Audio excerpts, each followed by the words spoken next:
Felipe, o apóstolo místico. De acordo com João Evangelista 1, versículos 43 a 51, Felipe era natural de Betsaida, a cidade de André e seu irmão Pedro, e também pertencia ao grupo de discípulos que acompanhavam João Batista. Felipe vinha de uma família de 7 filhos, 3 meninos e 4 meninas. Ele era o segundo depois da ressurreição. Ele batizou a sua família inteira no reino.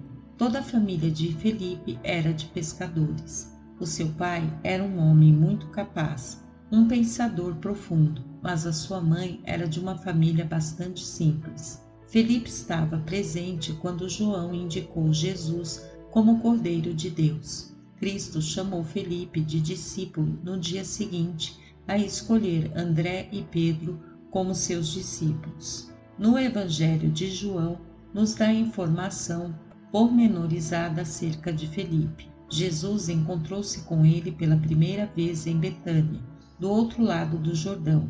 João 1, versículo 28. É interessante notar que Jesus chamou a Felipe individualmente, enquanto chamou a maioria dos outros em pares, sendo sido chamado quando Jesus e os seus 4 primeiros apóstolos, Pedro, André, Tiago e João, estavam no caminho de volta vindo do local em que João batizava no Jordão, até Caná da Galileia. Felipe já conhecia Jesus há algum tempo, pois vivia em Betsaida, mas não lhe tinha ocorrido que Jesus fosse realmente um grande homem, até aquele dia no Vale do Jordão em que ele disse: "Segue-me".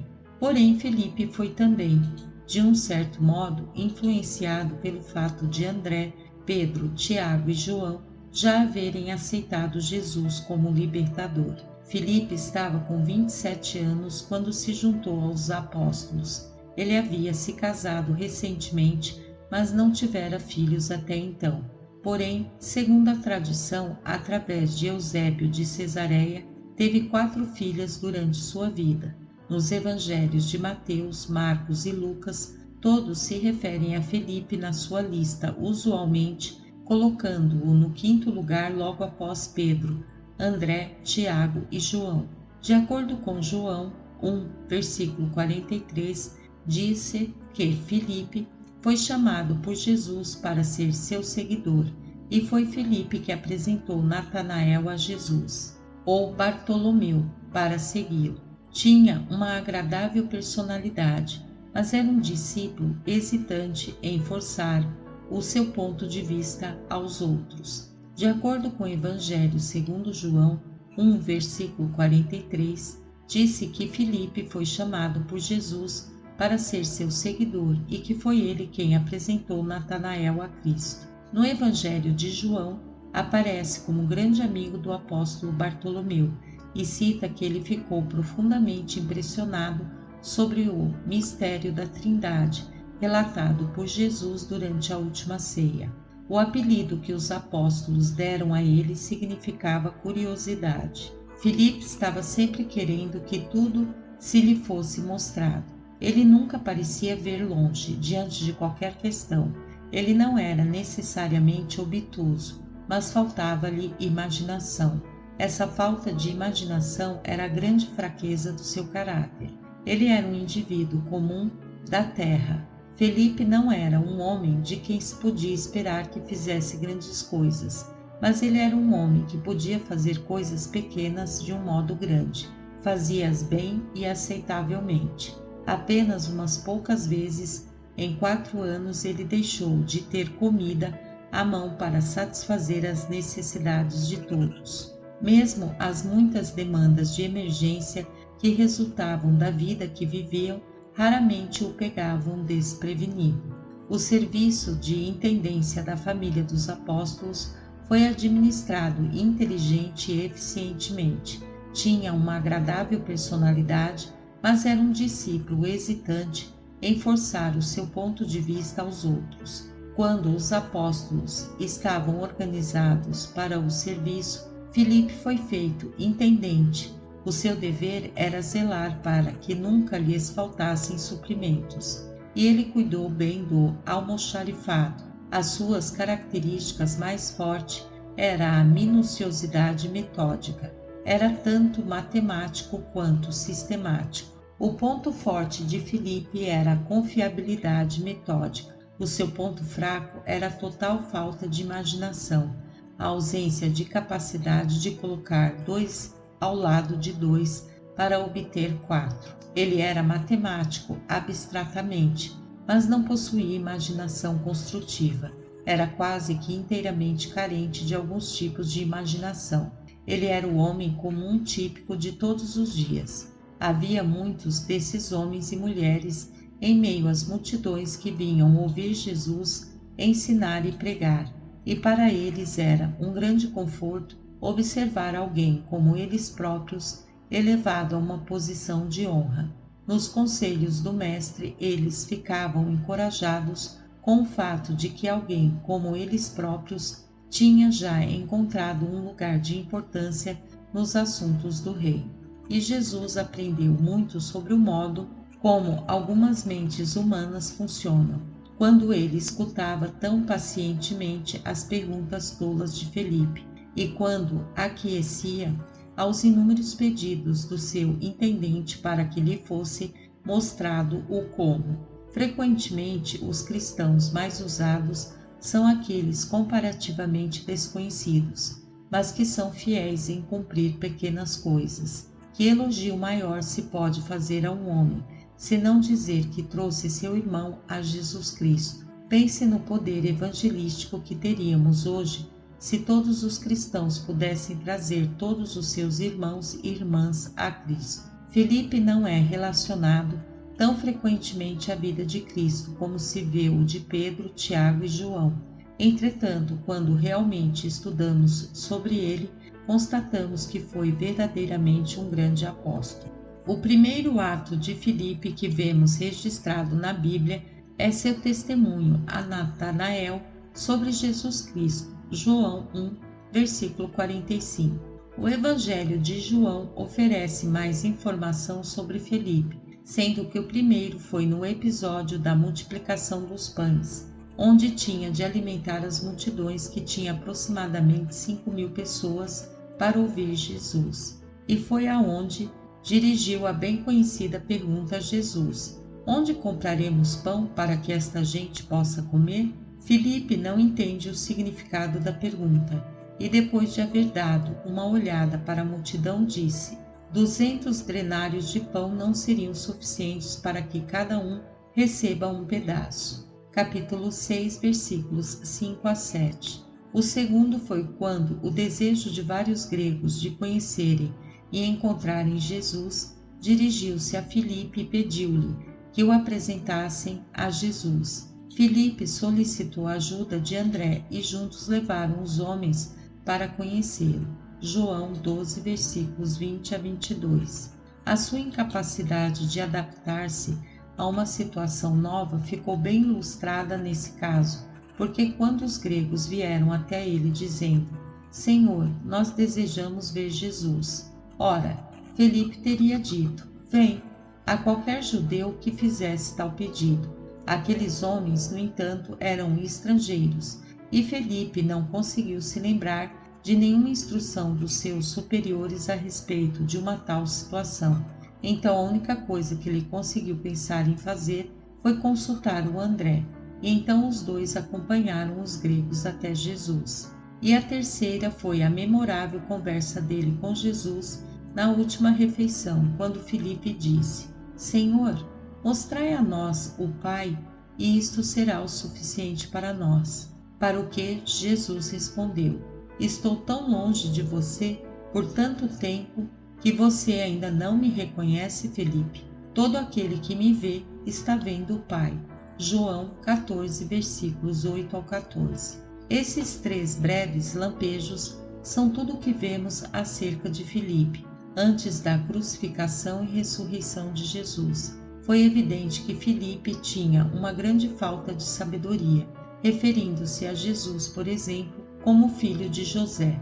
João 1, versículo 45. Aparentemente acreditava que era impossível alimentar as multidões, João 6, versículos 5 ao 7, e demorou a perceber a divindade de Jesus Cristo, João 14, versículo 8 e 9. Essa falta de percepção, porém, foi compensada pelo fato de que colocou sua ignorância diante de Jesus Cristo e obteve respostas, embora ele não foi tão perceptivo como eram alguns dos apóstolos. Ele parece não ter sido tão argumentativo como foi Pedro, segundo a ocasião descrita em Mateus 16, versículos 21 a 23. Poucos detalhes se conhecem das atividades de Felipe após a ascensão do Senhor.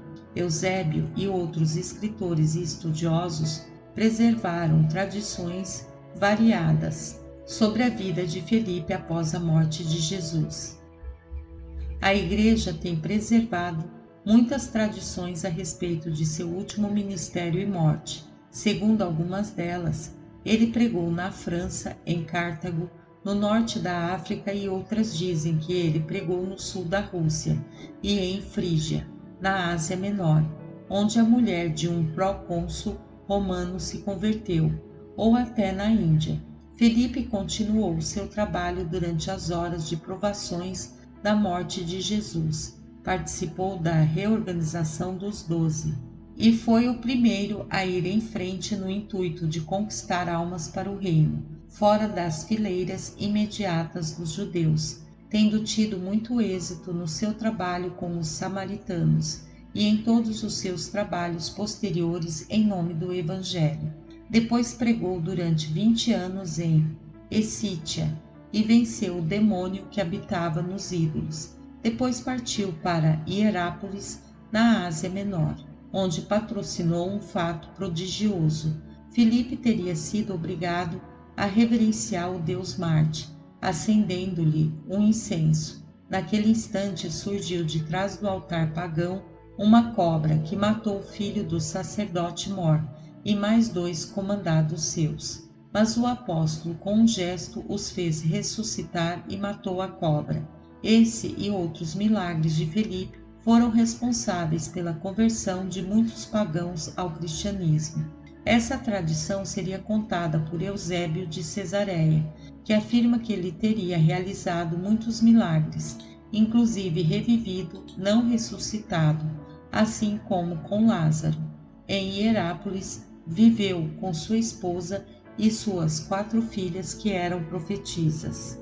2 delas tornaram-se muito respeitadas por suas previsões. As suas 2 filhas, sendo a mais velha chamada Léa, foram mencionadas por Policrates, bispo de Éfeso, e muito reverenciadas nos primeiros anos da Igreja Católica. A esposa de Filipe era um membro eficiente do corpo feminino. Tornou-se ativamente ligada ao marido no seu trabalho de evangelização, depois de sua partida para fugir das perseguições de Jerusalém.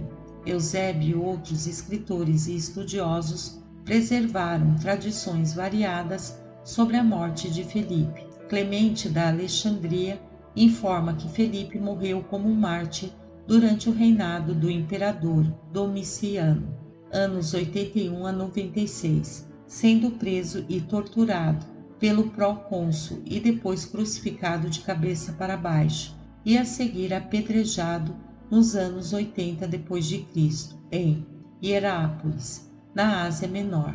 Sua esposa ficou ao pé da cruz de Filipe, encorajando-o a proclamar as boas novas até mesmo para os seus assassinos, e quando lhe faltaram forças, ela começou a contar a história da salvação pela fé em Jesus, e foi silenciada apenas quando os judeus irados correram até ela, apedrejando-a até a morte. As relíquias de Filipe teriam sido transportadas num dia 3 de maio a Roma e colocadas juntas com as de Tiago Menor na Igreja dos Apóstolos. Este seria o motivo pelo qual a Igreja Latina festeja os 2 apóstolos no mesmo dia. A festa de Filipe, então, é celebrada no dia 3 de maio. Em julho de 2011, os arqueólogos encontraram a tumba de Filipe. A descoberta aconteceu em Pamukkale, Antiga Hierápolis, em Anatólia Ocidental, Turquia, cidade em que Felipe morreu. Também é local turístico conhecido por suas águas termais. A descoberta foi realizada pela missão arqueológica italiana, empreendida desde 1957, composta hoje por uma equipe internacional, dirigida desde o ano 2000 por Francesco D'Andrea, professor da Universidade de Salento. Tentamos encontrar há anos o túmulo de Felipe. Finalmente encontramos entre os escombros de uma igreja que escavamos há cerca de um mês, explicou o arqueólogo, acrescentando que a tumba ainda não tinha sido aberta. Um dia será aberta sem dúvida. Essa descoberta é de grande importância para a arqueologia e o mundo cristão, afirmou ainda. Um resultado importante na busca da tumba de Felipe, recorda, l'Osservatore Romano, já tinha sido alcançado em 2008, quando a equipe encontrou a rua que os peregrinos percorriam para chegar ao sepulcro do apóstolo. Agora se chegou a esta nova meta. Junto ao Martírio, edifício de culto octogonal constituído no lugar onde Felipe foi martirizado, encontramos uma basílica do século V de 3 naves, explica o diretor da missão. Esta igreja foi construída ao redor de um túmulo romano do século I, que evidentemente gozava da máxima consideração, já que mais tarde se decidiu edificar ao seu redor uma basílica. Trata-se de uma tumba em forma de nicho, com uma câmara funerária. Colocando em relação esses e muitos outros elementos, chegamos à certeza de ter encontrado a tumba do apóstolo Filipe, que era meta de peregrinação a este lugar, afirma D'Andrea. No século IV, Eusébio de Cesareia escreveu que 2 estrelas brilhavam na Ásia, João sepultado em Éfeso e Filipe que descansa em Hierápolis. Tomar cuidado, pois há uma tendência de confundir Filipe, o apóstolo, com o evangelista que foi a Samaria para pregar e que batizou o eunuco etíope. Houve 2 Filipes, este último foi escolhido dentre os discípulos para livrar os apóstolos do peso de servirem às mesas. Atos 6, versículos 2 a 5. Portanto, não teria sido um dos 12, visto que no tempo da dispersão, quando os discípulos foram pregar em todo lugar, Atos 8, versículo 4, os apóstolos permaneceram em Jerusalém, Atos 8, versículo 1. É provável que aquele Filipe que foi para Samaria, Atos 8, versículo 5, não seja o apóstolo, mas o Filipe escolhido em Atos 6, versículo 5.